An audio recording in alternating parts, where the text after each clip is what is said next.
What's up, fur parents? This is Doc Jello and today may pag-uusapan tayo. Isa ka ba sa mga fur parent na gumagamit ng mga products tulad nito, yan, nito, o kaya nito para pampaligo sa kanilang mga aso? Oh no! Nako po, GG tayo dyan. So ka rin ba sa mga fur parent na naniniwala na yung mga products na pinakita ko sa kanila ay kayang pumatay ng garapata, pulgas, or even kuto sa kanilang mga aso? Kung oo, you better watch this video.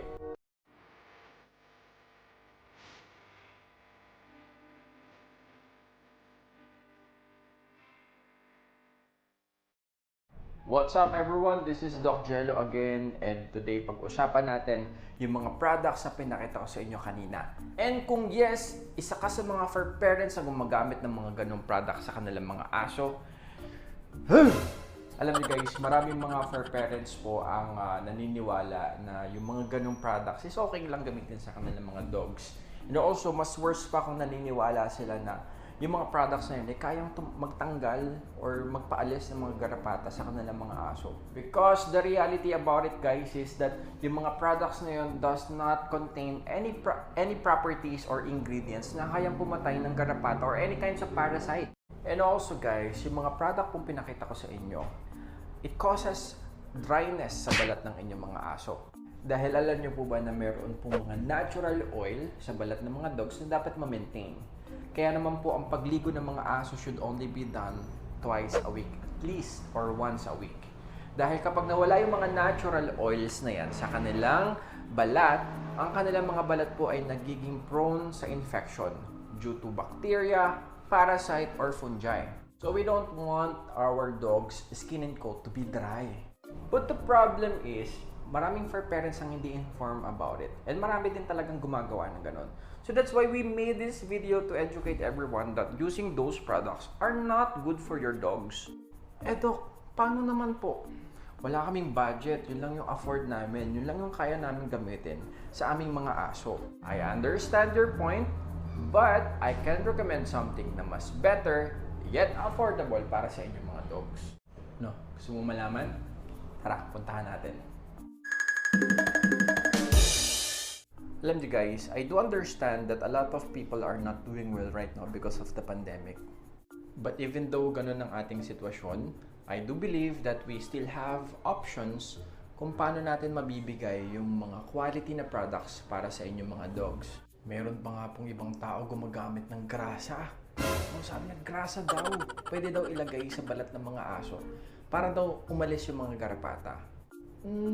May point naman. Technically, mai-irritate yung mga parasites like ticks and fleas doon sa grasa ba yun or any oil na pang makina. Of course, may irita sila at aalis sila sa aso. But the thing is, yung mga parasite na yan, aalis sila sa mga balat ng inyong mga aso pero pupunta lang sila sa environment ninyo. Sa mga cracks and crevices, kung saan pa man sa inyong bahay. At kapag dumating na yung point na wala ng grasa or any oil yung katawan ng aso ninyo, syempre mag-a-attach siya uli at mag-feed siya uli sa dogs mo. Gusto mo ba yun? It's not really good. And of course, if ma-ingest ng aso mo yun, madilaan. It's actually not good for them. So, anong product ang pwede nyong gamitin para sa magandang buhok at balat and maaaring makapatay ng mga parasite like ticks and fleas para sa inyong mga aso? Ito na yun. Introducing po ang mga products ng Biopet. Ayan. So we have here yung ating Herbaline at ito naman po ang kanilang Blue Line. This is products of Biopet. So this one, ano bang difference po ng Herbaline nila sa kanilang Blue Line? Technically, ang kanilang Herbaline is the one that is taking care of the skin and coat ng mga aso. And ito naman po ang kanilang Blue Line, it helps with ticks, fleas, and lice sa mga dogs and cats. Isa-isahin po natin. The first one is the aloe vera soap. Ito po is perfect para sa mga makakapalang buhok because it has aloe vera and balsam scent po yung amoy niya. So technically, nakakapagpalambot siya at nakakapag-grow ng balahibo ng aso. And if kung ang balat naman ng aso mo ay sensitive at maraming sugat, itong coconut milk soap and shampoo nila is the perfect one for them. Because this coconut milk soap is moisturizing and antiseptic as well. And if your dog has long coat or yung mga mahahabang buhok, ito naman pong kanilang conditioning shampoo na merong jojoba oil at apple scent is the perfect one for them. So meron siyang soap form na ang pangalan ay Clean and Shine. So during pandemic ngayon, maraming nagtitipid. Kung hindi natin po afford bumili ng shampoo, meron po tayong option na bumili ng soap. And this one is a much cheaper option. And that's what I like with Biopet products. Meron silang versatility when it comes to options sa kanilang mga client. And of course, quality ang kanilang mga shampoo at sabon. So hindi nyo na po kailangan gumamit ng mga dishwashing liquid, detergent, or yung mga sabon na pang tao para sa inyong mga dogs because Biopet got you.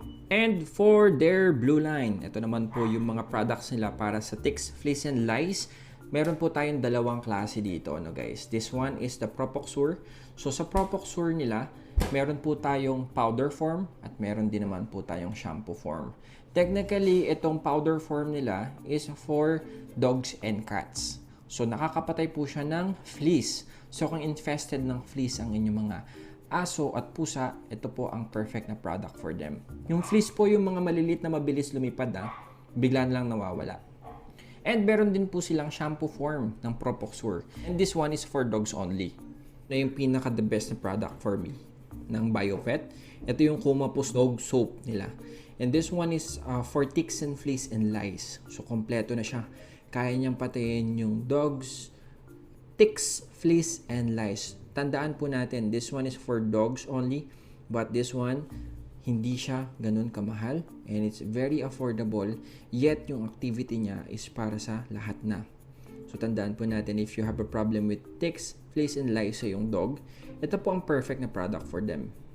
So rather than using yung mga dishwashing liquid, detergent, and other na sabon na hindi naman pang aso, this one is perfect for your dogs. Tandaan po ninyo, ang pagligo ng mga aso should only be once or twice a week only to prevent na mag-dry up ang kanilang mga balat and ma-maintain yung mga natural oils. Lagi niyo pong tatandaan, even after using yung mga product na na-recommend natin sa video na to, at hindi pa rin mag-i-improve ang condition ng iyong aso, it means that kailangan na nila ng professional help. Mahalaga na kumonsulta sa mga veterinaryo nang malaman kung ano ba talaga ang problema ng inyong aso. Once ma-identify ang problem, with proper diagnosis comes with proper treatment. And syempre, magiging okay yung aso mo. And guys, ang mga products po ng Biopet is available nationwide.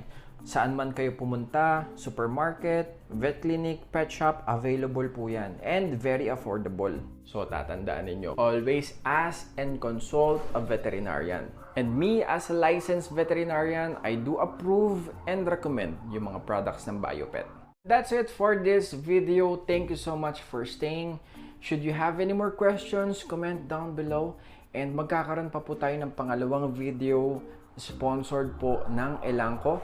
Secret lamang po muna yung product na i-release natin at i-recommend sa inyong lahat. But isa lang po ang masisigurado ko, meron po tayong giveaway na ibibigay sa second video natin. Kung hindi ka pa nakasubscribe at hindi ka pa nag-click ng notification bell, gawin mo na ngayon para ma-notify ka kapag nag-upload na ako ng susunod na video. Malay mo, ikaw yung manalo ng mga products ng Biopet and yung secret na brand na i-release natin. Thank you so much for watching and I hope meron po kayong natutunan and sana wag na kayong gumamit ng mga product na bawal sa inyong mga aso, ha? And yun po, and hopefully makita ko pa kayo sa susunod kong video. So ano pang hinihintay? Punta na sa supermarket, vet clinic, or pet shop. Bili na ng Biopet products. Bye-bye!